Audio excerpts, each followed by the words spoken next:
Ever feel stuck despite having a plan? You might be solving the wrong problem. Today we're pitting the one thing against the 10x rule to see which path actually changes your trajectory. Is the secret narrowing your focus to one move or exploding your goals with massive action? Stick around to find out when to focus, when to go all in, and how to use both to finally see a real breakthrough. The pain point here is not laziness. It is the feeling that you're working, thinking, planning, and trying, yet your life still refuses to turn the corner. That is exactly the kind of frustration both books are trying to solve, but they start from opposite sides of the same wall. Keller sees the wall as a focus problem, too many priorities, too much noise, too many things claiming equal importance.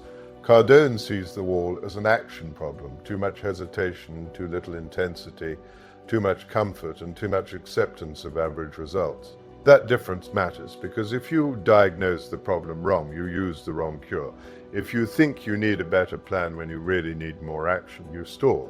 If you think you need more action when you really need a clearer target, you scatter. And that is why this comparison is useful.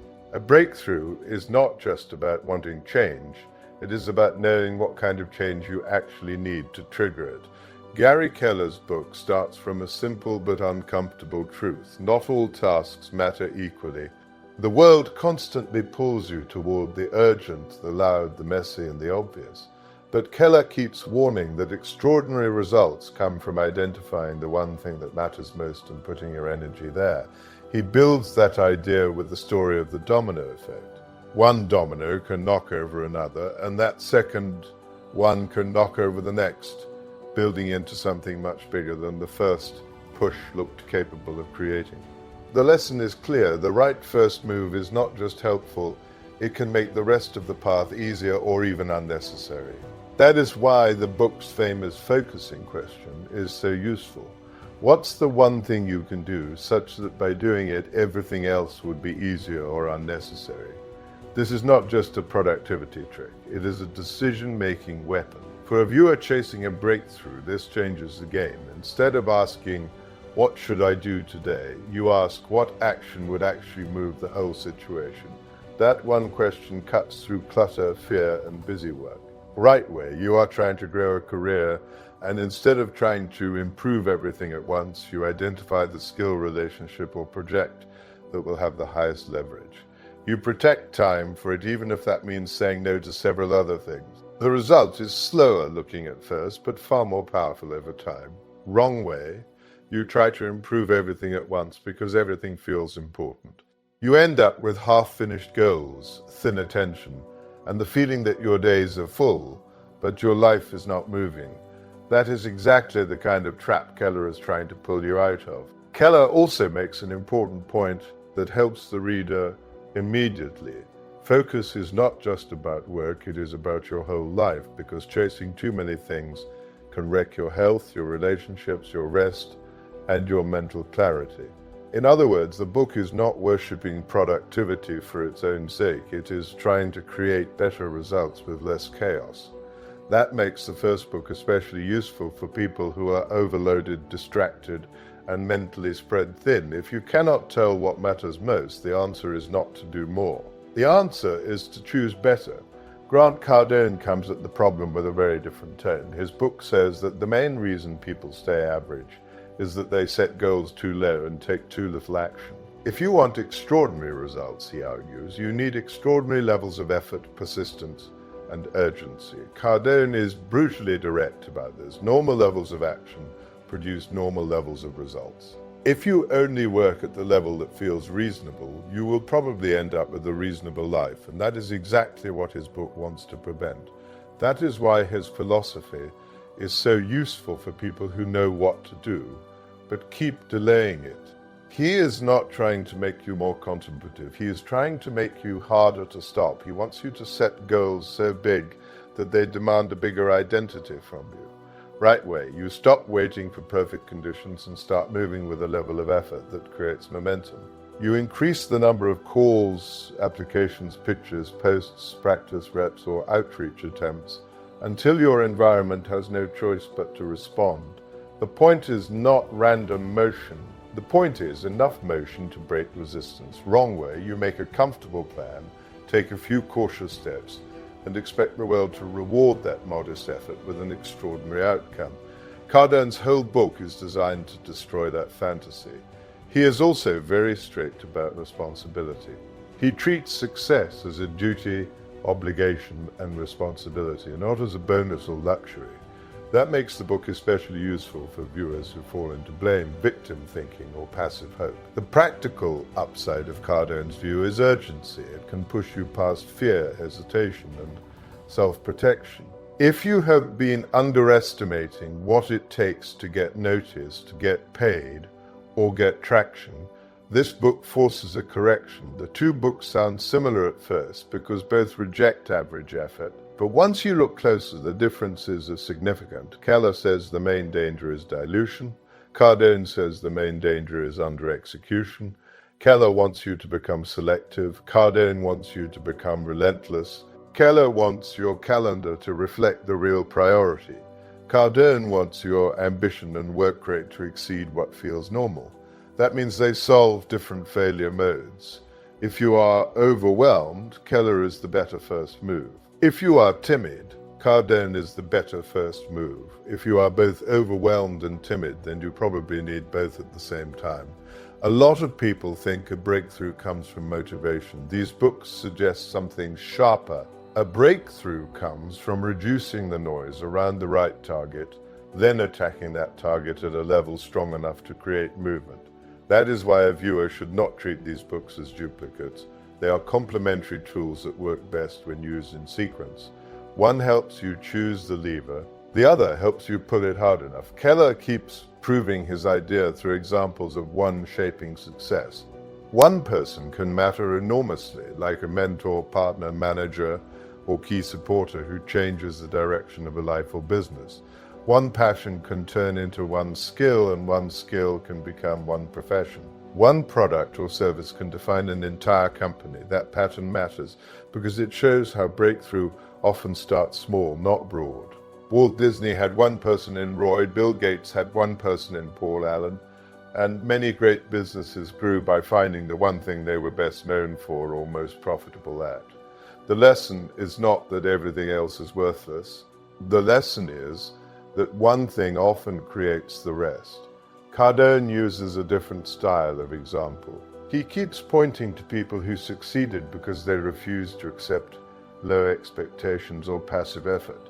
He talks about success as something you create through consistent massive action, and he keeps rejecting the idea that luck or comfort is what makes people win. His examples are meant to make a viewer feel the cost of hesitation.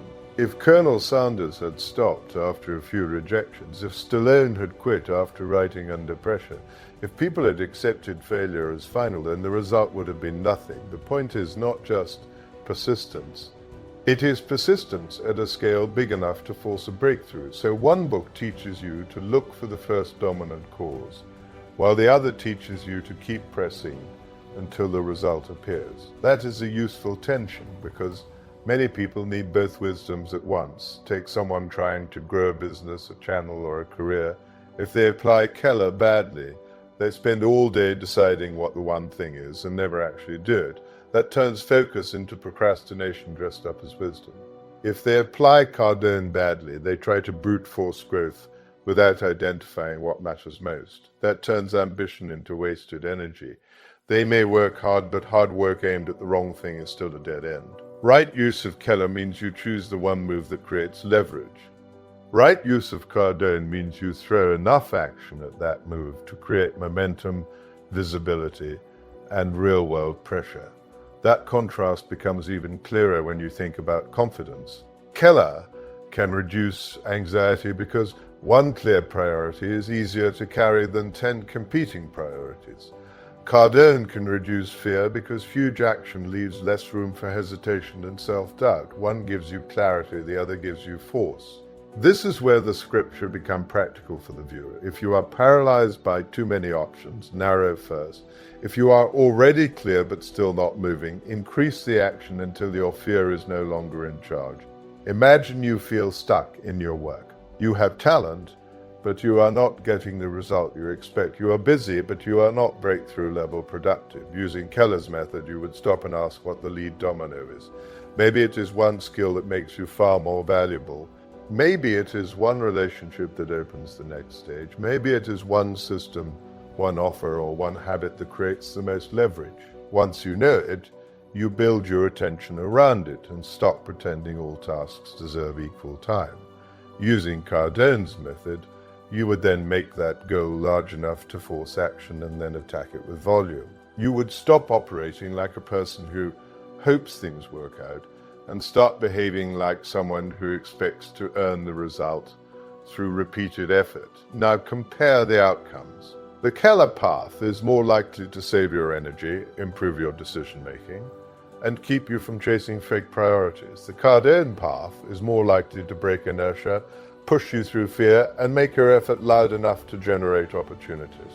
If you only use Keller, you may know exactly what matters, but still not push hard enough to get traction. If you only use Cardone, you may work relentlessly, but still waste energy on too many things.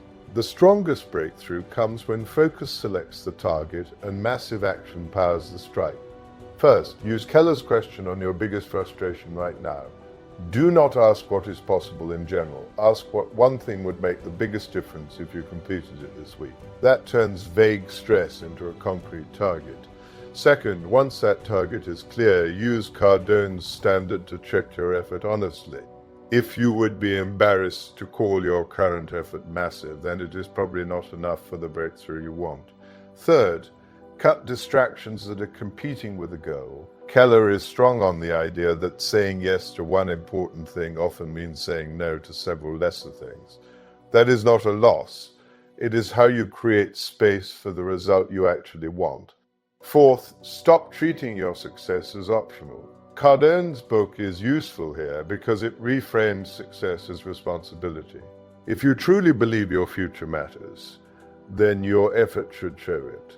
Fifth, think in sequences, not in fantasies. Keller reminds you that success builds one step at a time, while Cardone reminds you that the step must be large enough to matter. That is a very strong combination for anyone who wants real momentum.